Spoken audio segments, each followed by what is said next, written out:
Hello friend, मैं आफ्ताब आलम। आज हम लोग मैथ पेडागोजी के अंतर्गत गणित शिक्षण को प्रभावित करने वाले महत्वपूर्ण कारक के बारे में चर्चा करेंगे। जो गणित शिक्षक को प्रभावित करने वाले कारक है, जो ज़रूरी है वही कारक भी होता है। जैसे मैं कहूँ, गणित शिक्षण के लिए ज़रूरी है कि एक शिक्षक होना चाहिए, एक पाठ्यक्रम होना चाहिए, स्टूडेंट होना चाहिए। तो ये सारे चीज़ जो है प्रभावित करने वाले कारकों में से होते हैं। ये देखते हैं। पहला हमारा इम्पोर्टेंट कारक है विषय वस्तु संबंधी कारक। विषय वस्तु कैसे किसी का कारक बन सकता है? क्योंकि विषय वस्तु ही वह माध्यम है जिसके आधार पर अध्यापक अपने विचारों को रखता है। अतः विषय वस्तु क्रिया प्रधान होना चाहिए, अनुभव द्वारा सीखने वाला होना चाहिए और करके सीखने वाला चाहिए, लर्निंग बाय डूइंग। दूसरा हमारा है अध्यापक संबंधी कारक। कक्षा में विचारों का प्रवाह अध्यापक से छात्र की ओर होता है। अतः अच्छे गणित शिक्षक में विषय के प्रति अच्छा समझ के साथ साथ विषय को व्यवहारिक रूप से बनाने की क्षमता होनी चाहिए। यानी अगर अच्छे शिक्षक को अपने विषय वस्तु पर पकड़ नहीं है तो वहाँ पर प्रभावित हो जाएगा हमारा शिक्षण। तीसरा जो हमारा इम्पोर्टेंट कारक है गणित शिक्षण का समय एवं अवधि। अब ऐसा समय नहीं होना चाहिए कि उस समय प्रभावित हो जाए। यदि छात्र अधिक देर तक किसी क्रिया को करता है तो वो क्या होता है, थकान अनुभव करने लगता है और थकान अनुभव होने से सीखने की प्रक्रिया में शिथिलता उत्पन्न हो जाती है। तो समय का भी ध्यान रख के गणित का शिक्षण देना चाहिए।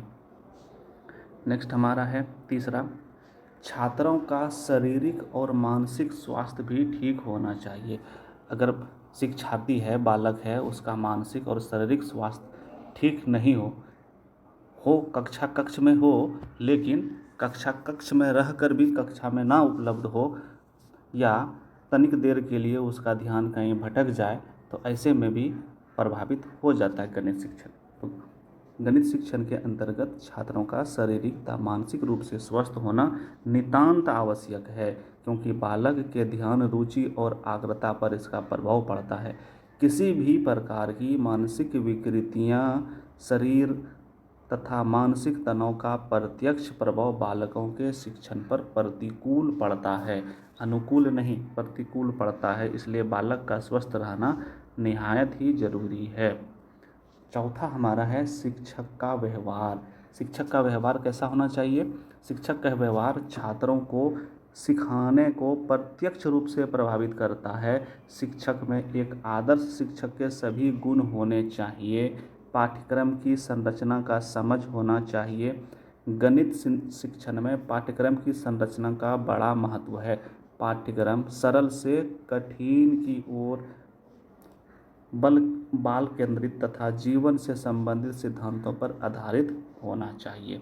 इन सब चीज़ों को ध्यान में रखते हुए कुछ महत्वपूर्ण प्रश्न भी है जो आपके सीटेट मैथ पेडागोजी के अंतर्गत पूछे गए हैं। उनमें से हमारा पहला सवाल है, आपकी कक्षा में कुछ बच्चे गणित में बहुत कमज़ोर है, इस समस्या का मुख्य कारण हो सकता है। क्या क्या कारण हो सकता है? प्राथमिक स्तर पर उन बच्चों की नींव का कमज़ोर होना बिल्कुल हो सकता है ये समस्या का कारण, कि बचपन में ठीक से ना पढ़ा हो। शारीरिक रूप से उन बच्चों का स्वस्थ ना होना, बिल्कुल ये भी कारण हो सकता है। उनका उन पर ठीक ढंग से ध्यान ना देना, ये भी कारण हो सकता है। तो राइट आंसर हो जाएगा उपयुक्त में से सभी। नेक्स्ट हमारा क्वेश्चन है, गणित शिक्षण की समस्याओं को दूर करने के लिए निम्न में से क्या आवश्यक है? क्या क्या आवश्यक है? शिक्षक का व्यवहार उचित हो, बिल्कुल सही।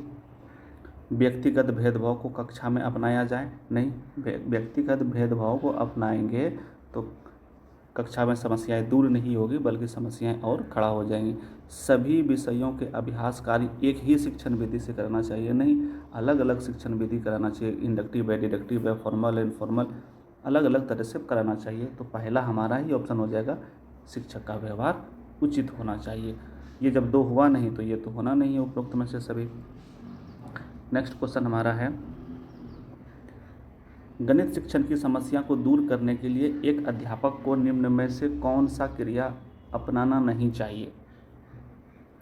समस्या प्रस्तुत करना, छात्र क्रिया को सही दिशा देना, छात्रों का मूल्यांकन करना। यहाँ नहीं होगा, यहाँ अपनाना चाहिए।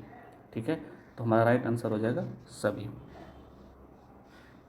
नेक्स्ट क्वेश्चन हमारा है, गणित शिक्षण में अभ्यास कार्य देते समय ध्यान रखना चाहिए, यानी होमवर्क देते समय क्या क्या ध्यान रखना चाहिए? अभ्यास कार्य का उद्देश्य स्पष्ट होना चाहिए, बिल्कुल ये तो होना ही चाहिए। अभ्यास कार्य गति उपयुक्त होनी चाहिए, बिल्कुल। पुनरावृत्ति उचित कालांतर में होनी चाहिए, बिल्कुल सही है। सारे के सारे बात सही है, तो हमारा चौथा वाला ऑप्शन सही हो जाएगा। आज के लिए इतना ही, कल फिर आएंगे नए टॉपिक पर। Thank you.